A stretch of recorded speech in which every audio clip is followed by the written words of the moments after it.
alley to the casino investors. Does that mean the investors are planning on closing 2nd Avenue or 1st Street?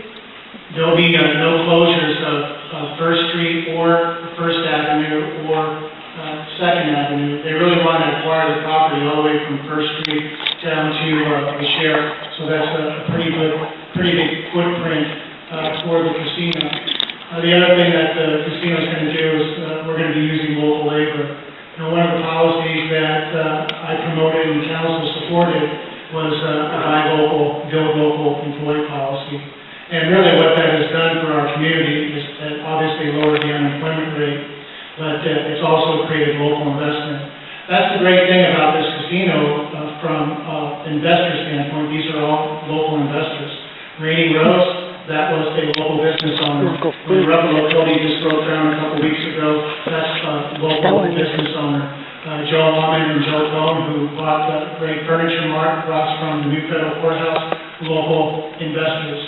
So we're seeing a great confidence in Cedar Rapids and the belief in Cedar Rapids. People aren't going to put money where they don't think there is going to be a payoff sometime in the future, where their investment is going to go south. So we're seeing a tremendous amount of private sector investment. But they do have a pretty good parcel of land between 1st Avenue and 2nd Avenue, between 1st Street and Lynn County Sheriff's Office, where they will construct this $130 million property. Would you? First off, I looked at schools about being honest when I was at a council meeting just a couple weeks ago, and I watched a $180,000 bid go to Des Moines. Maybe Mr. Curtis needs to go back and look at his YouTube commercials and buy local, hire local. Des Moines is not local. Des Moines is 123 miles away. I know, I drive it quite often, and every 3 months for the Supreme Court. And the company here that lost that roofing bid lost it over $6,000. Maybe that was the first one that they've ever farmed out of the city. I'm not sure how that's buying local, hiring local, and supporting local. So I think that maybe we're going to talk about honesty, Ron, we kind of go both ways. So the investment on the southwest side, if you look at everything, and there's Lisa Caselli, it's got a nice little yellow brochure. She talks about a lot of this stuff. She's got the facts and the figures. She did a nice job on it. Most of the investment going on the southwest side is all your money. It's all taxpayers' money. Some of the stuff we need, some things we don't need. I truly thought the Nuvo thing we should have had here 20 years ago. He voted me in as street commissioner back then instead of downtown, we would have had some of that stuff. Not that I'm all that smart a guy, but my brother was in Dallas, Texas, and they were doing that stuff then. They were recycling 20 years ago down in Dallas, Texas, and we're just getting on board with that in the last 3 years. Look around. It doesn't take a rocket scientist to follow other communities that are succeeding, and they are.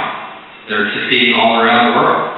And believe me, we went through a hardship, but we're not the only city that went through a hardship. And I really give the credit coming back to the people. I think most of them have been hindered more by the city than helped. Next question.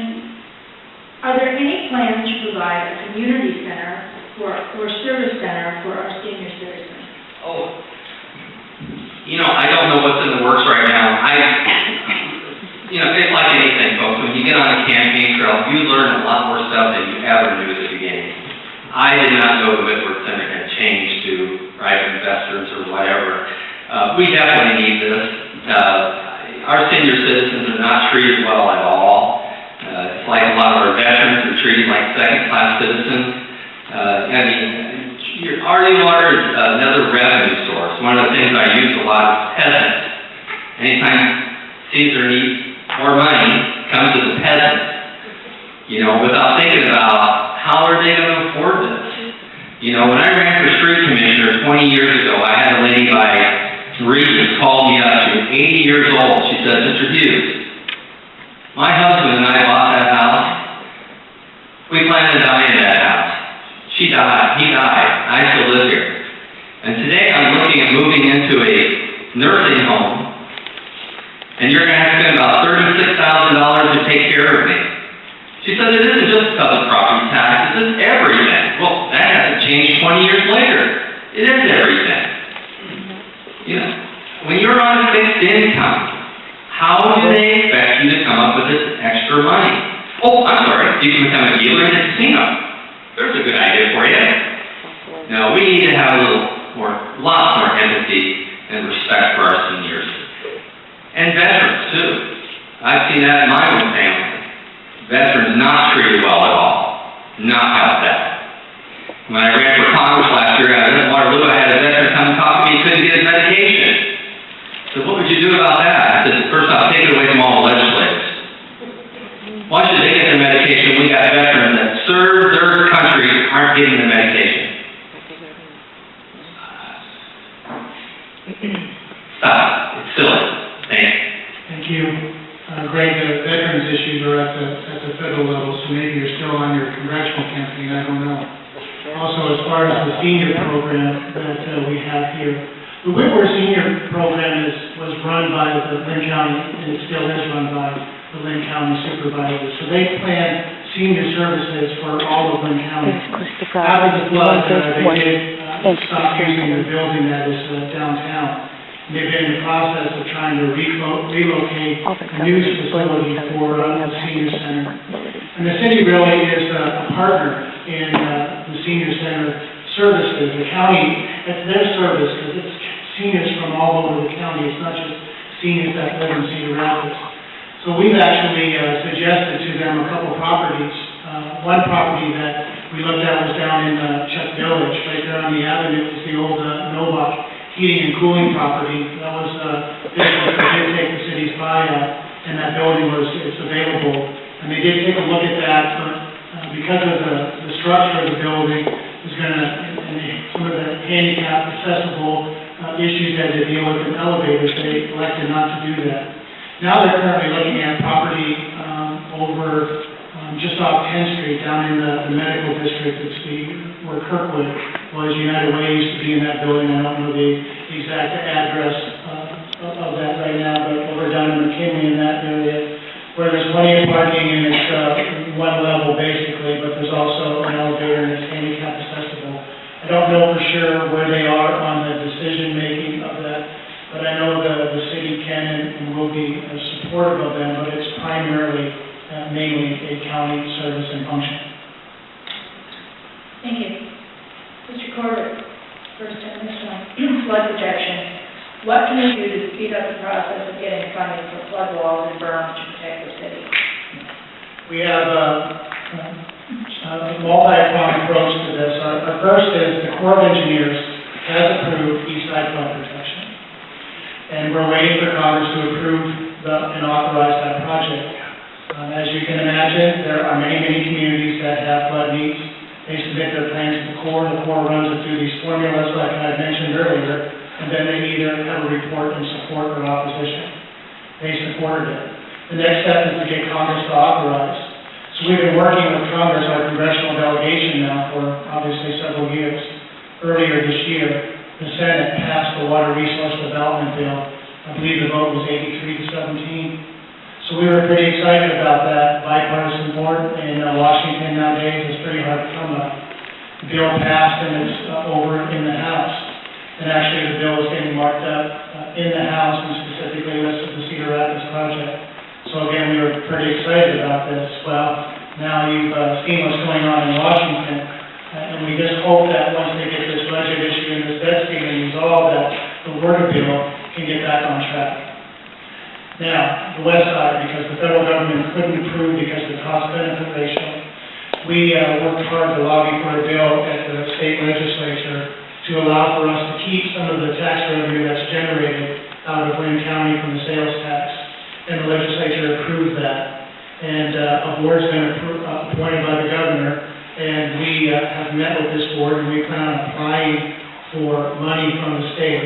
The state has to be our partner on the west side, since the federal government can't be.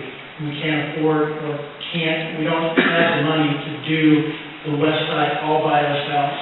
We need the support of the state. So it's our hope to get that application in sometime later this year, if not January, February of next year. And the state's allocated up to $15 million a year per individual project, and we hope Cedar Rapids is awarded the maximum grant. Well, once again, when you come in and you're the challenger, you're not part of all these conversations and stuff like this, but I can tell you one thing, I'm pretty disappointed in Washington. I know it's not a local issue, but, we elect these people now, they cause this bottleneck there and put people on furlough, and now they're going to pay them, and can anybody tell me what's going on there? Because I'm pretty smart and I can't figure it out. I guess the first thing we want to do is try to get them back to work. But they're trying to raise their bond issue. They're trying to raise their debt. I mean, sometimes I don't know how to better explain it to you than go into the bank and say, hey, you know what? I'm tired of you guys telling me how much I can borrow. I'll just tell you how much I'm going to borrow, and I'll just keep raising that limit every time I walk through the door. Essentially, that's exactly what Washington is doing right now. And that's why we're, $17 trillion in debt. One of the problems we do have with flood protection and things that are going on, the city's actually had a couple committees that they actually didn't listen to any of them. When it gets back to the Loss Oversight Committee, they had a panel of people that actually give them no authority. They're Monica Burnham says, hey, you guys, we want you to decide stuff and you have no authority. Pretty poor to the people, talk about not having very much respect for them. You really just don't get anything done that way. Why have a panel of people to come up with ideas and you don't want to take their ideas, or at least listen to their ideas? And I think that our city council has been that way all along, not listening to people's ideas. Does anybody know if the streets are bad? I really didn't have to go running them to find out.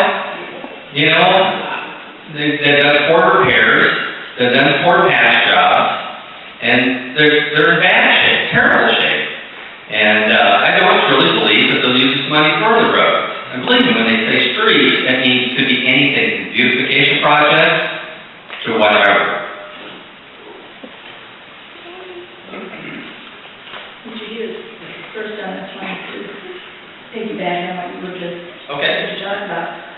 Why is the city doing streetscapes with flower pots, bike lanes, et cetera, instead of fixing roads? I don't know. That's a good question. Hey, they put a lot of bike lanes and that's kind of controversial, but at the same time, there is a lot of bikers and stuff like that, and you try to keep everybody as you can. I don't really know why a lot of stuff is going into beautification projects when you got sinkholes in our city. I mean, we have sinkholes that all we're doing is continue to put asphalt in. Not a very good patch job. I'm going to give you an example where I live at. There's a Sheridan Drive, and I live on 36th Street. Okay, I'm not going to tell you the house number. I don't want anybody flashing my tires that she just can't handle, okay? But when I ran for governor, there doesn't need to do a story about it. Somebody flashed this in my tires. I think I know who that was, but I can't really prove it. So, but at any rate, I don't want you flashing my tires. But they took around and they fixed Sheridan Drive. They actually took and cut out the gas bar, poured on new concrete. Beautiful. Absolutely beautiful. They did my street, they ground out about 2 inches, put a layer of asphalt in it, and 6 years later it's all busted and cracking up, and people's approach paths are washing out because you got water coming one side and coming out the other side like a faucet. How much improvement did they do? How much money was wasted doing that? Folks, the streets can get fixed. We do have the money for it. And it just needs to get done. But, they need to categorize their stuff and prioritize it. And they have city people that are trying to help them with that, but once again, they're not listening to them. You can't represent people if you're not listening to them. Thank you. One of the reasons that we did the streetscape along 3rd Street down in the Newbo district is because we listened to the Newbo district people, folks that live there and own businesses down there. And to help jumpstart the development of Newbo, they wanted to have a new street, and they actually wanted some wider sidewalks and some decorative lighting and plants and benches. So they wanted to be more inviting, more open, more so you would feel safe. walking. And what happened after the city did that? Well, lo and behold, Legion Arts and CSPS took and put a $10 million improvement into their building. And then they had the Nouveau building. That building sat vacant for years and years and years, and that was retrofitted in the market. Look at all those small businesses and those incubators now that are in that Nouveau district. And now Eric Edelman, who runs a company called Geometrics, he's now building on the other side of the avenue there, right behind the Chrome Horse, building a multi-million-dollar building right down there in Nouveau. That property had sat vacant since Mayor Clancy purchased it, I believe, and tore the property, tore the old building down, I think it was Iowa Iron Works. Inside, you've seen all this extra development, because the city made a small investment in the streetscape in 3rd Avenue. We've seen a tremendous growth and interest in that, and the property values are going up, and the property taxes base is going up. And people actually enjoy going down to Nouveau and stroll and visiting the arts and crafts and enjoy having a lunch or a dinner there and spending time in that area. So we've got a little bit there. We've got a little bit on 1st Avenue. We have a development agreement with the business owners along 1st Avenue, basically from Collins Road down to where the cemetery is. And they're helping pay for that beautification of that, helping maintain it. And all those properties are full. All the tenants are full because it has enhanced the property values. Thank you. Next question, Mr. Corbett. To begin, wouldn't it have been more prudent to use the $145 million that was spent on the hotel convention center instead on flood protection? If that was the choice that Cedar Rapids had, here's $145 million for flood protection, or you could use it for a convention and hotel, yes, it would have been. But that wasn't the choice that Cedar Rapids had. Federal government through the EDA, which is the Department of Commerce, wanted to help Cedar Rapids recover after the flood. So they, as part of their effort to helping Cedar Rapids recover, gave us a grant of $35 million for the convention center. They didn't give us a grant for the flood protection. That's what they gave it for. The state then piggybacked with an extra $15 million. So we got $50 million from both the state and federal government. The state money comes from basically gambling proceeds.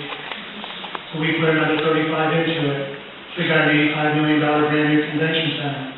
Remember, before the flood, we had a tired old facility. We were probably going to have to put $25 to $30 million into that facility anyway. It was built in 1978. We were well past the ADA and needed to be upgraded for ADA for accessible for handicapped and seniors. And we were losing concerts. We were losing competition to Dubuque and Coralville. Well, with the grant, we were able to put basically the same amount in to get a brand new facility. That left us with a quandary when the owners of the hotel filed for bankruptcy, and the hotel went into receivership for a bank, and the bank was going to close it down. Didn't really make a lot of sense to have a brand new convention center and arena to have a hotel that was dark. So we took a little bit of a risk, and we purchased it. But we hired Hilton, the best in the industry, to manage it for us.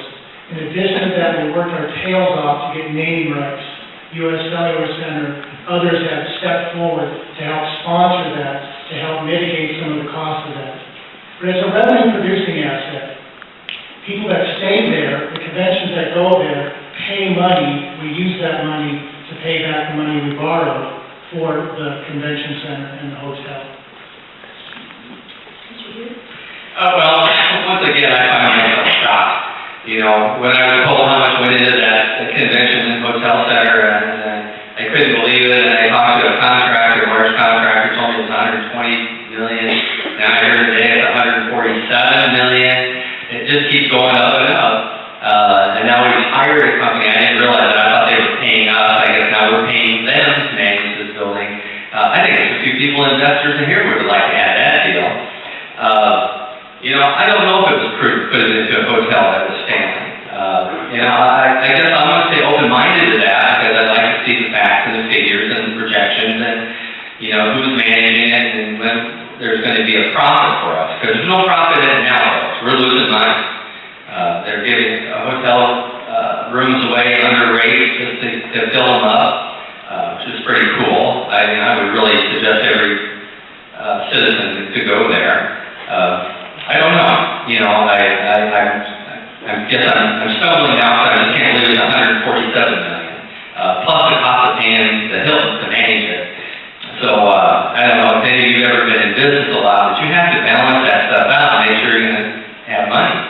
Unless, you know, make a profit, unless you have an endless resource of income. The city has, and that's us, the peasants. You know, and we gotta quit being just an endless source of income to them. Because eventually we're gonna run out. So, like you say, you look around, look at all the empty property and the empty houses and stuff like that. You know, somebody that's losing their home foreclosure, it's not a good feeling. It's not a happy feeling. They're not saying, hey, boy, the city sure helped me out. You know, these are things we need to take a look at. I didn't realize it was $147 million. I'm not sure about all this stuff. And you know, I know that the clients that I work with, they built their own wall around it and trying to protect it. And we'll have to see what we need to do for flood protection. Thank you. Mr. Hughes? Yeah. What is the city's procedure to preserve historic buildings in Cedar? I'm not sure what the procedure is. I know that, you know, when you have a historic building, it usually goes on the registry. And looking around, I don't think the city does enough for historic buildings as far as saving them. Certainly, if a building's been through a flood and been damaged to the point we have to ask whether it's cost effective to repair it, or, you know, sometimes they just have to go away. It's very sad when you have an old building, and a lot of you don't know much about me, but I took an old building that was downtown, and I remodeled it. It was for my Taekwondo school. It was on 3rd Street.